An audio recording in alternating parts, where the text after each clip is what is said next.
Before we start, warning. Spoilers ahead. Today, I'm going to recap a 2019 Korean action movie called Long Live the King. This movie is about a gangster who decides to be a good person after falling in love with a beautiful girl who's working as a lawyer. One day, he accidentally saves people from a bus crash, becomes a hero of the city at a bound, and leads him to run in the mayoral election. Apparently, the political world is very cruel. His rival candidate plays dirty to win. How is his love story with that female lawyer? Does he manage to win the election? Let's find out together.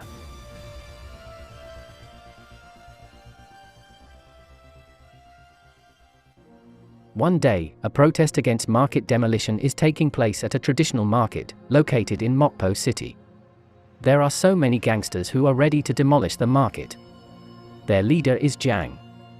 Apparently, a beautiful lawyer is there defending those merchants. Her name is Hyeon. She is so angry with Jang that she slaps him hard. She reminds him that he cannot just demolish the market because everything has been regulated in the law. Instead of being angry, that slap turns out to make Jang fall in love with her. His heart melts even more as he sees Hyeon trying to defend the merchants. Because of that, he decides to cancel the demolition. 3 months have passed, the traditional market still operates. Jang often visits that market only to monitor the market conditions. Maybe there is another reason why Jang often visits the market. Yes, it's because he can see Hyeon there, even though they don't talk to each other. One day, Jang gets a chance to talk with her. On this occasion, Hyeon tells him something that will change his life. Be a good person, she said. A simple sentence but has a big impact for Jang, as he decides to sell his dirty businesses, stop being a gangster, and start a new life as a good person. Jang's first step to be a good person starts when he watches the news about the candidates in the Mokpo City mayoral election. There are 2 potential candidates.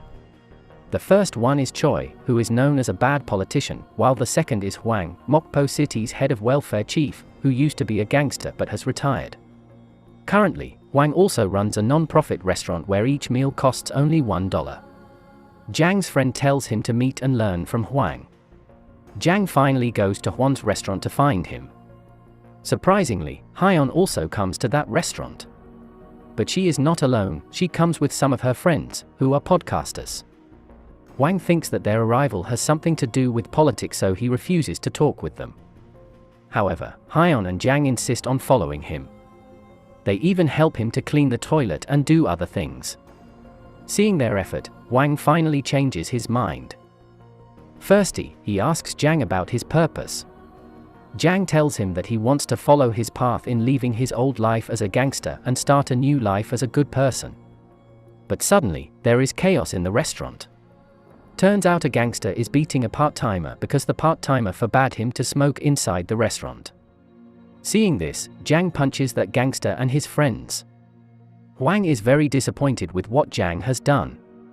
He tells Jang if he wants to change his life, he has to change his habit first. Apparently, Choi is the man behind the market demolition. He has to demolish the market because he wants to build a large theme park there. But he couldn't start the construction because the demolition hasn't started until now. It turns out that Jang and his men were ordered by Choi to do the demolition. On the other hand, Hyeon brings Hwang to the market to explain her purpose. The merchants seem to have given up because they don't have any power. They asked Hwang to enter the mayoral election so he can save their life when he becomes the mayor. He is hesitant at first, but his heart tells him to help them. He finally agrees to enter. It doesn't take long for Hwang to be registered as a candidate. Furthermore, a quick simulation shows that his chance to win the election is higher than Choi's, even though he is not from any political party. Knowing this, Choi starts to worry and decides to play dirty by asking his gangster, Chun, to eliminate Hwang. The day after, Jang comes back to Hwang's restaurant to apologize about the incident he caused. He also promises to break his wrist if he hits someone again. But Hwang is already very disappointed with him and doesn't want to see him anymore. Jang insists on staying at the place until Hwang forgives him. Even though it is already night, Jang is still waiting there. He even joins Hyeon's and her friend's party and gets drunk.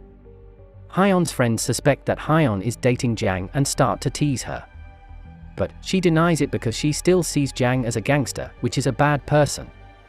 Her friends try to convince her by telling the good things about him, such as his kindness in defending the market from demolition. Knowing that, she slowly starts to like him. Wang finally decides to give Jiang a chance. He allows Jiang to start working as a volunteer in his restaurant. Not only that, he also forbids Jiang to use his own car to come to work, instead he must ride the bus. On his first day, the bus he was riding in had an accident. Every passenger is trying to save themselves, but not with Jiang. He chooses to save the fainted bus driver even though the bus is going to fall into the sea.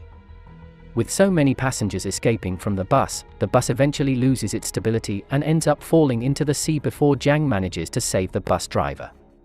The news of this bus accident quickly spreads on television, and Hyon is so panicked knowing Jiang was on the bus. Is Jiang still alive?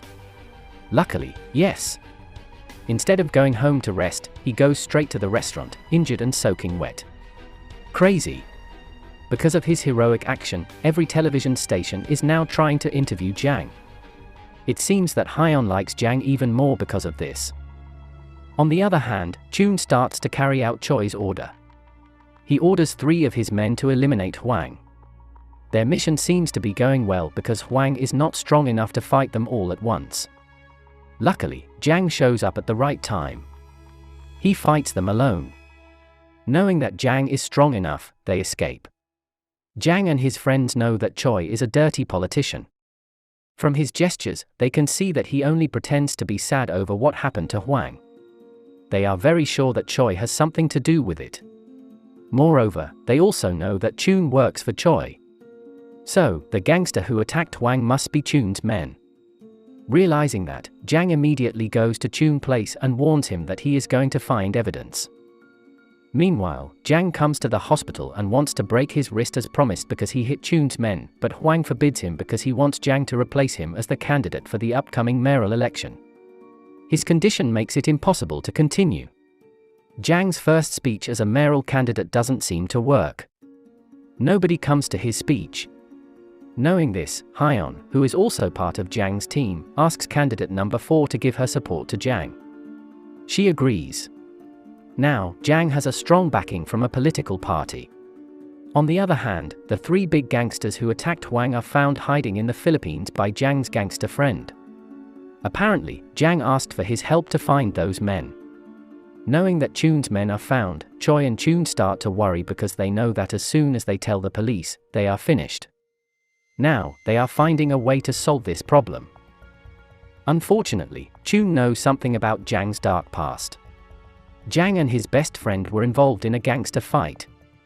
Sadly, his friend was killed during the fight, making Jiang involved in his death even though Jiang didn't kill him. Chun then tells that story to Choi. He believes that is the only way to drop Jiang's electability. Knowing this, Choi smiles evilly. On a television show, Choi reveals this story. Jiang's team members are surprised after knowing this story. An internal conflict happens in their team, they are so disappointed Jiang didn't tell them about this. But, Jiang tells them that he will solve this problem by himself. Meanwhile, Choi and Chun continue their dirty plan. Now they kidnap Hyon and threaten Jiang to release their men. Jiang's image gets worse when he attacks Choi in front of the media because Choi was provoking him. Jiang is in a hard situation now. Now, his only way is to find Hyon and send Chun's men to the police as soon as possible. After a full day of searching, Jiang and his friends manage to find one of Chun's men and force him to tell where Hyon is. They are on a ship. Suddenly, Jiang sees Hyon running from Chun. Apparently, Hyon was kidnapped inside a room on that ship but she managed to escape. Jiang stops Chun from chasing Hyon and successfully catches him. He sends him and his man to the police. And Hyon is safe now. On the other hand, 3 of Chun's men who were caught in the Philippines have been handed over to the police. They tell the police who ordered them. Now, it is over for Choi. Everyone knows that he was behind all of these. And because of this, Jiang has a bigger chance to win the election. In his last speech before the election, so many people are supporting him. And the election day finally comes. Even though Choi is in a big problem, he is still listed as a candidate. What a shame. Fortunately, Jiang wins the election, making him the new mayor of Mokpo City.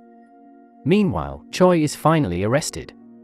But the most important thing is Jiang finally wins Hyun's heart because he has turned into a good person, as she requested.